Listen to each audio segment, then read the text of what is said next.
この動画は過去動画の再放送です。途中紹介されている別動画は、現在アップされていないものもあり、リンク切れしている場合がありますが、ゆっくり再アップしていきますので、お待ちくださいね。それではご覧ください。こんにちは、斉藤直樹です。今日も気まぐれ添削やっていきたいと思います。今日の作品はこちら。めちゃくちゃキャッチーで魅力に溢れるイラストですよね。コシヒカリさんの作品で、タイトルはミオン。オリジナルキャラのキョンシーのミオンちゃんを描きました。キョンシーなので、キョンシーっぽいポーズにしました。構図が普通になってしまい、あまり見栄えがしないことと、全体の統一感がないこと。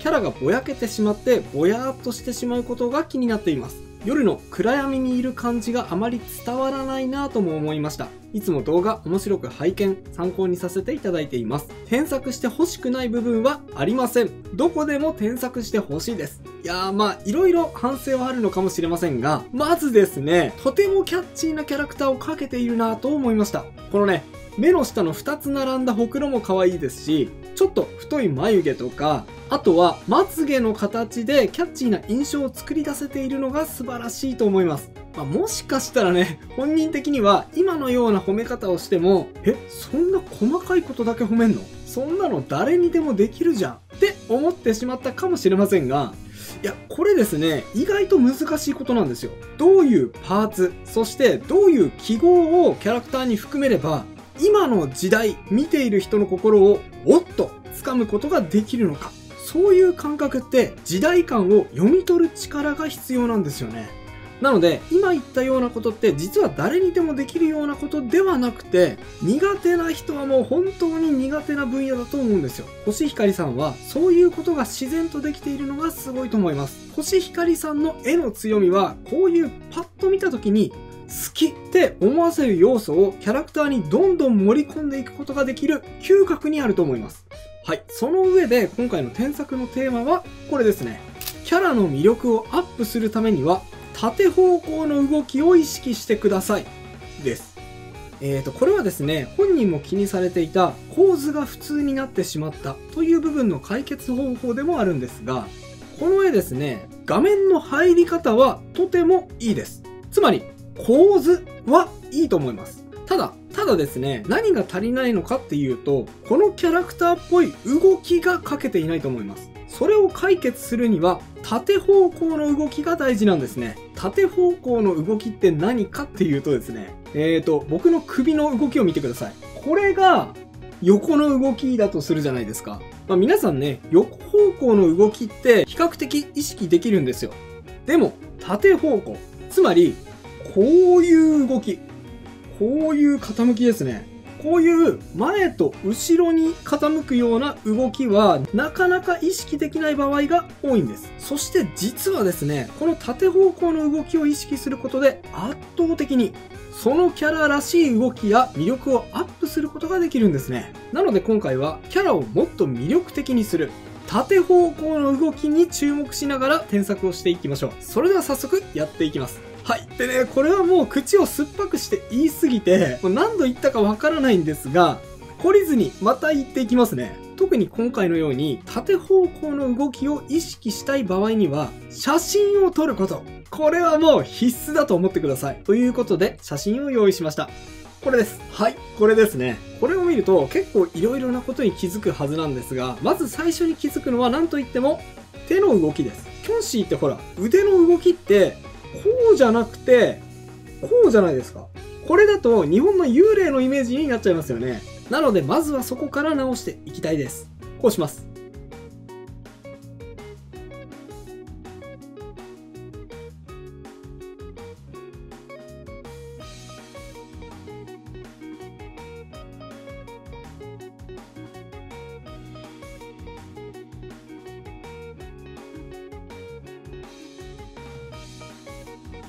はい。手の角度をですね、前に突き出しているように修正しました。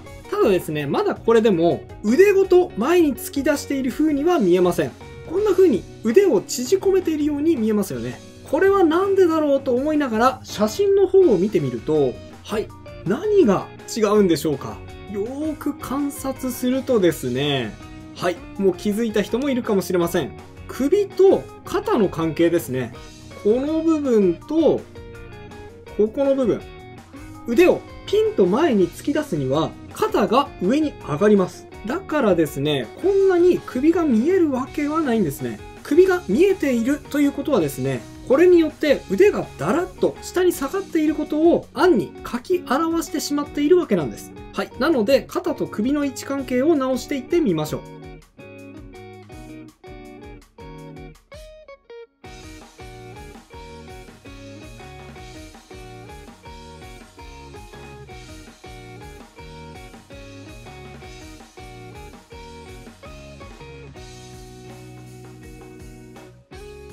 はい、どうでしょうか。徐々にイメージしたポーズに近づいてきましたよね。で、さらに腕を前に突き出しているので、肩と手をつなぐ間の部分も書いて、この間を埋めていきましょう。ここはほんのちょっとの過失ですが、結構重要な部分ですね。やっていきます。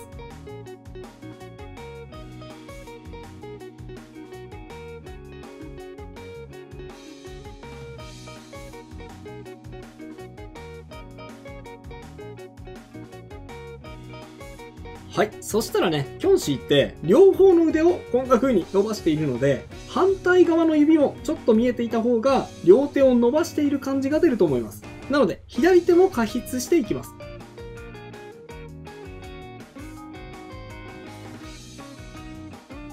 はい。こんな感じです。ここで見比べてみましょうか。はい。最初がこれ。そしてポーズを変えたのがこれ。ほら。ほら。ほら。ね、縦方向の動きを意識して手を前に突き出してみただけですが、ほら、すごくキョンシーっぽいポーズになりましたよね。で、さらに意識したいのが顔の傾きですね。今はですね、顔の前面に光が当たっているのと、あと目、鼻、口が比較的上の方に配置されています。なので、そういうところもあって、どっちかっていうとミヨンちゃん、上を見ている印象なんですね。ただ、キョンシーってほら、腕をピンと前に突き出して、そしてこっちに向かってジャンプして襲ってくるような中国の鬼ですから、上を向いてボケーっとしているよりも、顎を引いて、目をギラッとこっちに向けて、ちょっと睨みを利かせている方が、このキャラっぽい感じがすると思うんですね。なので、顔の傾きを前にぐぐっと傾けることを意識して、顔のパーツの位置を配置し直してみます。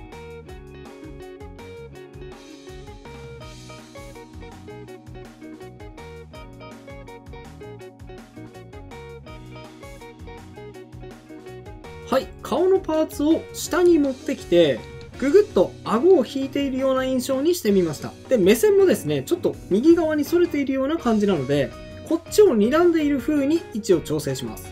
目線を調整するときはですね、ちょっと左右反転してみると分かりやすいですね。ほら、こっちに目線が反れていっているのが分かりやすいですよね、こうすると。この画面で調整していきます。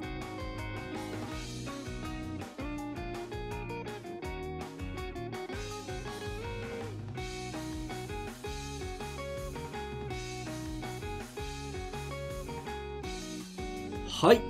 こうですね。目線がきちっと合いましたから、なんかこっちをじーっと見て、物欲しそうにしているミヨンちゃんの表情がより印象的になりましたよね。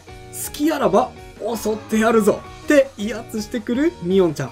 こんな可愛いキョンシーにだったら襲われたい。でも襲われたら自分もキョンシーになっちゃうっていうね、葛藤が僕の中に渦巻いております。はい。すいません。続きやっていきましょう。次はですね、口でしょうか。口の奥の方がちょっと明るくなっているんですが、ここを暗くした方がより前のめりに傾いている感じが出ると思います。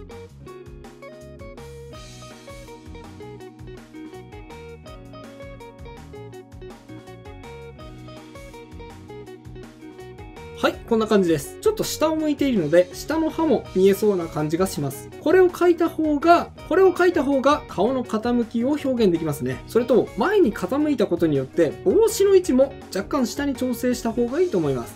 やってみます。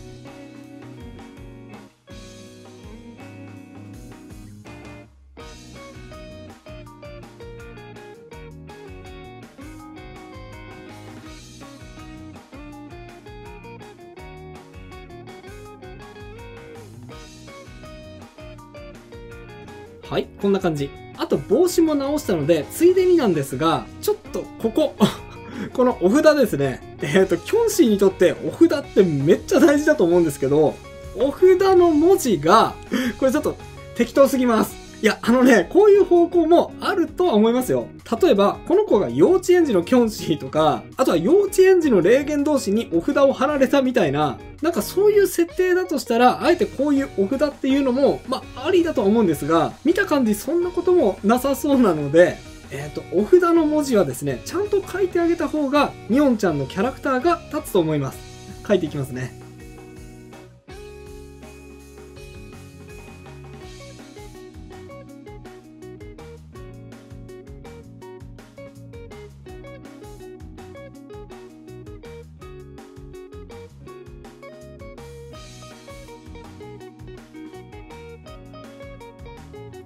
はい。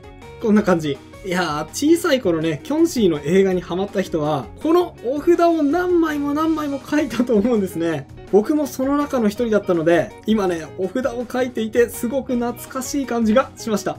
あとは、輪郭。特に耳のつき方なんですが、ここも一応縦方向を意識する部分ではあります。今耳がですね、こんな風に真正面を向いている感じに見えちゃっているのは、多分ですね、この顔の側面、ここが感じられないからだと思うんですね。こっちの耳のついている側面は、前の面とは角度が違って横を向いているんだということを意識しながら描いていくとうまくいくと思います。やってみますね。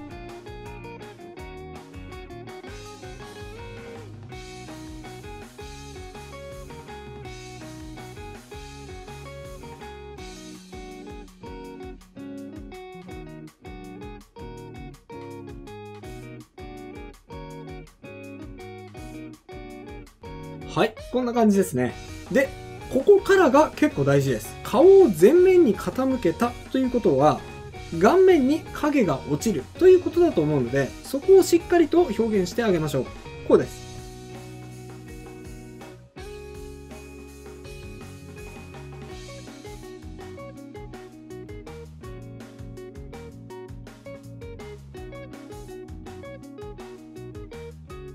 はい、いかがでしょうか。顔に影を落としてあげたことによって、より顔を前に傾けてこっちをじーっと伺っているようなニュアンスが強まったと思います。すごく感じが出てきましたよね。顔の前面と同じように他の部分にも影を追加していきますね。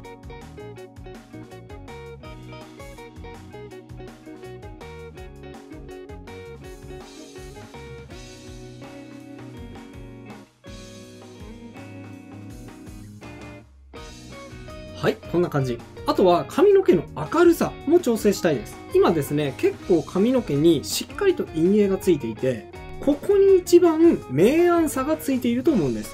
それはそれで悪くないんですが、あまりですね、そこにばかり明暗さをつけてしまうと、逆にキャラクターの表情に目が行きづらくなってしまうので、キャラの魅力を半減させてしまう可能性があるんですよ。なので、明暗さを少し抑えるような処理をしていきます。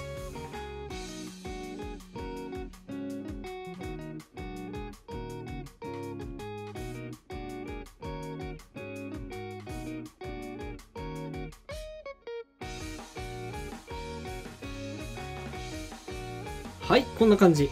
明暗さを抑えることによって、キャラクターの表情の方にスッと目が行くようになると思います。こんな感じですね。それとついでに、眉毛についても色をつけてあげた方が印象的になるかと思いましたので、眉毛にも色をのせてみました。で、最後にコメントにもありましたが、キャラクターがぼやけて見える問題についてなんですが、これはね、結構簡単です。今ですね、キャラクターの髪の毛の色と背景の色が似通ってしまっているので、キャラと背景の境目が分かりにくくて、ぼやっとした印象になってしまっているんですね。これを解決しちゃえばいいんです。こうします。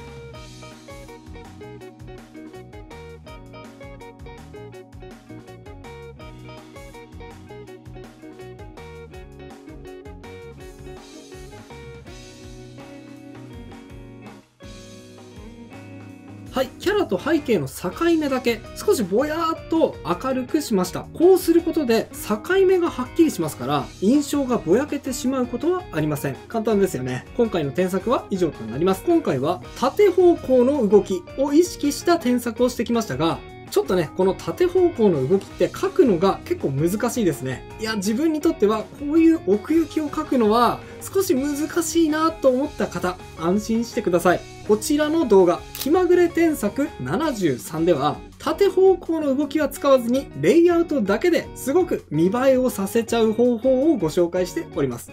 興味がある方はこちらも合わせてチェックしてみてくださいね。それでは最後、いつものやついきますよ。用意はいいですか？いきますよ。気まぐれじゃんけん、じゃんけんぽん。それではまた次回の動画でお会いしましょう。バイバイ。ということで再放送をお届けしました。いかがだったでしょうか？新チャンネルのチャンネル登録と高評価もよろしくお願いします。